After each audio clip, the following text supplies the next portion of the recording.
नमस्कार दोस्तों, स्वागत है आप सभी का। हाल ही में अंटार्कटिका से एक बहुत बड़ी खबर आई है कि वहाँ पे दुनिया का सबसे बड़ा आइसबर्ग टूट गया है और ये धीरे धीरे मूव कर रहा है।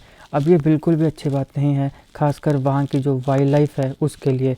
ये पेंगुइन्स आपको यहाँ पे दिख रहे हैं, इनके लिए ये बिल्कुल अच्छी बात नहीं है। अब इसके पीछे का कारण क्या है और इससे क्या क्या इम्पैक्ट हो सकते हैं, सारी चीज़ों को हम विस्तार से कवर करेंगे। आप इस वीडियो को अंत तक देखिएगा। चैनल पर नहीं तो सब्सक्राइब अवश्य करिएगा। Politics, economy, GK, geography, science, environment, ecology की तमाम वीडियोस के लिए एक बार हमारी प्लेलिस्ट को जरूर चेक करिएगा। चलिए दोस्तों, शुरुआत करते हैं। देखिए, वर्ल्ड का लार्जेस्ट आइसबर्ग पहली बार ऐसा हुआ है कि 3 डिकेड में अब वो मूव करने लगा है। 1 डिकेड में 10 साल होते हैं, 3 डिकेड मतलब 30 सालों में पहली बार ऐसा देखने को मिला है कि दुनिया का सबसे लार्जेस्ट जो आइसबर्ग है वो अभी मूव कर रहा है। ये अंटार्कटिका का आइसबर्ग है जिसका नाम है A23A। बहुत इंपॉर्टेंट है ये नाम, इस नाम को ध्यान में रखिएगा। ये नाम आपसे सीधे एग्जामिनेशन में पूछा जा सकता है। तो कैपिटल A23, स्मॉल A23A। ये अंटार्कटिका का सबसे बड़ा आइसबर्ग है जो कि अभी टूटा है और अभी ये मूव कर रहा है। ये कितना बड़ा है? इसका पूरा एरिया 4000 स्क्वायर किलोमीटर का है। अब आप सोच सकते हो 4000 स्क्वायर किलोमीटर का कितना बड़ा आइसबर्ग होगा जो अभी मूव कर रहा है। अब कंपैरिजन के तौर पे ये 3 गुना है न्यूयॉर्क सिटी का। तो यूनाइटेड स्टेट्स ऑफ अमेरिका में न्यूयॉर्क नाम की एक सिटी है, उससे ये 3 गुना है। अब आप अंदाजा लगा सकते हो कि कितना बड़ा आइसबर्ग है। इस आइसबर्ग का पूरा वेट है trillion metric ton. Trillion metric ton है इसका पूरा वेट। 3 टाइम है ये न्यूयॉर्क सिटी का। Total area 4000 square kilometre.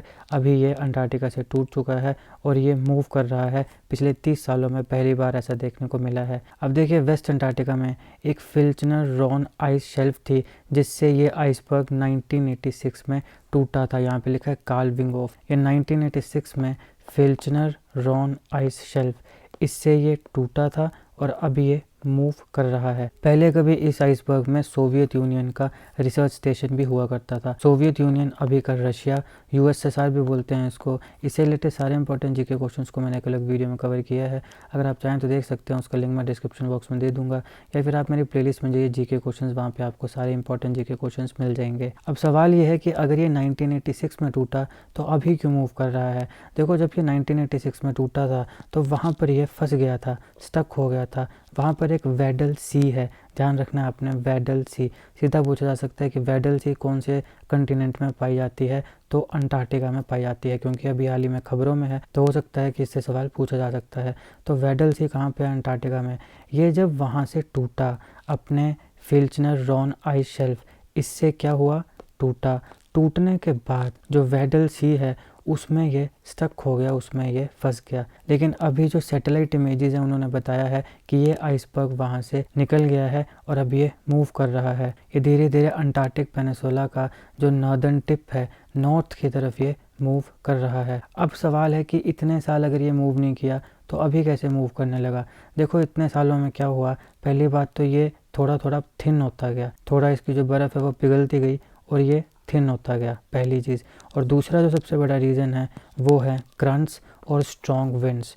तो बहुत ज़्यादा स्ट्रॉन्ग विंड्स और जो क्रंट्स आ रहे हैं वो इसको अपने साथ मूव करा रहे हैं। तो यहाँ पे 3 कारण हैं। पहला तो यह कि समय के साथ ये थिन होता गया, दूसरा स्ट्रॉन्ग विंड्स और तीसरा क्रंट्स। ये 3 कारण हैं कि इतने सालों से 1986 से जो आइसबर्ग फंसा हुआ था वेडल सी में, अब वो निकल रहा है। कौन कौन से कारण बताए मैंने? थिन हो गया एक तो ये समय के साथ साथ, स्ट्रॉन्ग विंड्स हैं और करंट्स हैं। अब ये बहुत ही रेयर है कि इतने बड़े साइज़ का आइसबर्ग हमें मूव होते दिखे, लेकिन अभी ये मूव हो रहा है। और साइंटिस्ट सैटेलाइट इमेजेस की मदद से इसकी जो ट्रेजेक्ट्री है उसको काफ़ी क्लोजली मॉनिटर कर रहे हैं। ट्रेजेक्ट्री का मतलब हुआ कि वो देख रहे हैं कि ये किस तरफ जा रहा है, जो मूवमेंट है इसकी कौन सी डायरेक्शन में हो रही है, उसको हम बोलते हैं ट्रेजेक्ट्री। तो ये जो ट्रेजेक्ट्री है इसको क्लोजली स्टडी किया जा रहा है साइंटिस्ट के द्वारा, और ऑब्वियसली किसकी मदद से? सैटेलाइट इमेजेस की मदद से। जैसे मैंने आपको बताया कि समय के साथ साथ ये थोड़ा थोड़ा थिन होता गया और उसके साथ जो विंड्स और करंट्स आ रहे हैं इसके वजह से इसको बुएंसी मिली। बुएंसी का मतलब होता है थोड़ा ऊपर को उछाल मिला, बुएंसी मिली, और उसी की वजह से ये ओशन फ्लोर पे पहुंचा। पहले ये वेडल सी में फंस गया था लेकिन इसको बुएंसी मिली क्योंकि समय के साथ ये थिन होता गया और करंट्स हैं, विंड्स हैं, तो उससे इसको थोड़ी सी ब्यूंसी मिली, ये थोड़ा सा ऊपर उठा और अब ये ओशन फ्लोर पे पहुंच गया। जैसे ये ओशन फ्लोर में पहुंच गया, ये मूव करने लगा और जो ओशन करंट्स हैं वो इसको और ज़्यादा पुश कर रहे हैं।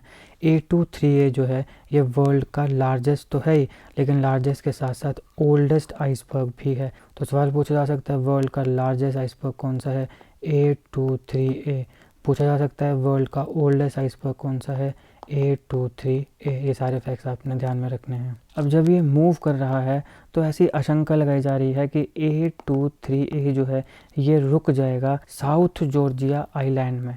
एक साउथ जॉर्जिया आइलैंड है, वहाँ पर ये क्या करेगा, वहाँ पर ये मूव होते होते आएगा और रुक जाएगा, ग्राउंडेड हो जाएगा। अब यहाँ पे आप देख सकते हैं ये है साउथ जॉर्जिया आइलैंड। तो अब यहाँ पे जो A23A आइसबर्ग आ रहा है, ऐसा हो सकता है कि ये यहाँ पर आके रुक जाए, ग्राउंडेड हो जाए। अब ये अच्छी बात नहीं है क्योंकि ये अंटार्कटिका की जो वाइल्ड लाइफ है उसे काफ़ी प्रॉब्लम क्रिएट करेगा। यहाँ पे बहुत से सील्स, पेंगुइन्स और सी बर्ड्स रहते हैं। इस आइलैंड में वो ब्रीड करने के लिए आते हैं और इसके आसपास जो सराउंडिंग वाटर है वो इन बर्ड्स के, उन एनिमल्स के जो जीवन यापन है उसके लिए काफ़ी इंपॉर्टेंट है। अब बीच में जब ये फंस जाएगा तो फिर वहाँ पे इनको वाटर तक जो इनकी एक्सेस है वो रुक जाएगी क्योंकि इसके बीच में ये आइसबर्ग आ जाएगा। तो ये बिल्कुल भी अच्छी चीज़ नहीं है जो वहाँ की वाइल्ड लाइफ है उसके लिए, क्योंकि जैसे मैंने कहा कि जब ये बीच में आ जाएगा तो सी बर्ड्स, पेंगुइन्स और सील्स, इनकी जो एक्सेस है इस आइलैंड के आसपास के वाटर की, वो ये बेहेमोथ का मतलब होता है बहुत ही विशाल, बहुत बड़ा, ये जो बहुत बड़ा आइसबर्ग है A23A, तो ये उसके एक्सेस को कट ऑफ कर देगा। कैसे? क्योंकि ये बीच में आ गया, तो अब वो कैसे पानी तक पहुंचेंगे? बीच में तो इतना बड़ा आइसबर्ग है। तो इस प्रकार से ये काफ़ी प्रॉब्लम्स क्रिएट कर सकता है अंटार्कटिका की वाइल्ड लाइफ के लिए। अब 2020 में इसी प्रकार का एक बहुत ही जायंट, बहुत बड़ा आइसबर्ग A68 ये भी आया था। इसके साथ भी ऐसे ही हुआ था, ये भी आइस शेल्फ से टूटा था और ये भी साउथ जॉर्जिया आइलैंड जो मैंने बताया उसके साथ कोलाइड हो गया था। उसके वजह से सी फ्लोर में जो मैरीन लाइफ थी उसको इसने क्रश कर दिया था और जो फूड एक्सेस है उसको बिल्कुल कट कर दिया था। तो यहाँ पे 2020 में A68 आइसबर्ग ने भी इसी प्रकार की समस्या खड़ी करी थी। तो हो सकता है कि A23A भी ऐसी समस्या खड़ी करे, लेकिन बाद में ये छोटे छोटे फ्रेगमेंट्स में टूट गया था और इसके पीछे कारण था वार्म वाटर, गर्म पानी और air temperature, higher air temperature.